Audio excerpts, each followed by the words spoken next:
Who is the scientist described in the lesson. So the making of scientist పాఠంలో ఎవరిని శాస్త్రవేత్తగా చెప్పబడ్డారు? ఎవరిని? Richard H Ebright. ఎవరమ్మా? రిచర్డ్ ఈబ్రైట్. సో పాఠం ఇతని కృషి మరియు ఆసక్తి ద్వారా అతను గొప్ప శాస్త్రవేత్త అయ్యాడు అని మనకు చూపిస్తుంది లెసన్ లో. What was Richard's Ebright childhood interest? Richard Ebright చిన్నప్పుడు ఏ ఆసక్తి చూపించేవాడు? ఏటది? కలెక్ట్ బటర్ఫ్లైస్, సీతాకోక చిలుకలను సేకరించడం. ఓకేనమ్మా, చిన్నప్పుడు రిచర్డ్ సీతాకోక చిలుకలను సేకరించడం ఇష్టపడ్డాడు. Who motivated Ebright the most in his childhood? అతని చిన్నప్పుడు ఎవరు బాగా అతన్ని మోటివేట్ చేశారు? ఎవరు మోటివేట్ చేశారు? అతని యొక్క మదర్ బాగా మోటివేట్ చేసేవారు. What did Ebright learn from his mother? అతని తల్లి అతనికి తానే ఆలోచించేలా అన్ని నేర్పించింది. ఏంటి నేర్పించింది ఈబ్రైట్? అతని మదర్ నుంచి ఏం నేర్చుకున్నాడు? To think independently, work hard. అతని తల్లి అతనికి అన్ని తానే ఆలోచించాలని, ఏది ఎవరి మీద ఆధారపడకుండా నేర్పించింది. సమస్యలను అన్ని తనే పరిష్కరించాలని నేర్పించింది. కష్టం వచ్చినా పని చేయడం మానవద్దని నేర్పించింది. దాంతో తను అన్ని నేర్చుకున్నాడు, ఎలా ఉండాలో నేర్చుకున్నాడు. Which book changed Ebright's life? ఏ బుక్ ఈబ్రైట్ లైఫ్ ని మార్చింది? ఏ book? The travels of Monarch జీవితాన్ని. The travels of Monarch X. So ఈ పుస్తకం అతనికి పక్షులను ఇష్టపడటానికి కారణమైంది.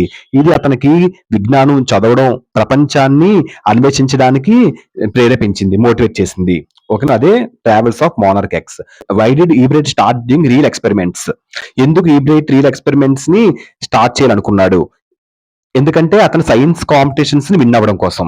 ఓకేనమ్మా, done. Next, what important discovery did Ebright make?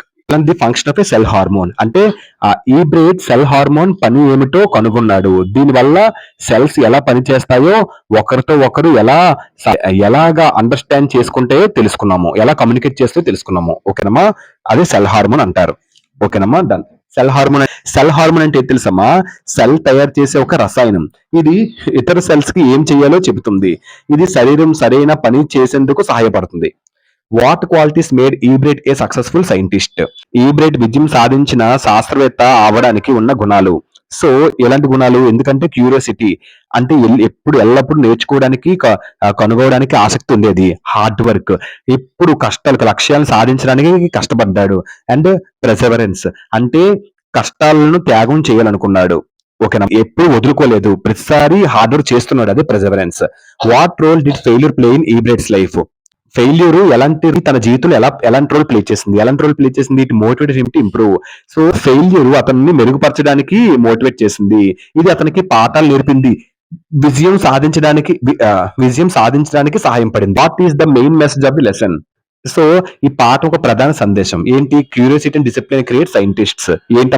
Curiosity మరియు మంచి డిసిప్లిన్, ఈ రెండు ఉన్నవారే విజయం సాధించిన శాస్త్రవేత్తలు అవుతారని చెప్తుంది. ఇవమ్మ top 10 comprehension passage questions the making of a scientist. ఇవి ఎగ్జామినేషన్ పేపర్ పడే అవకాశాలు ఉన్నాయి.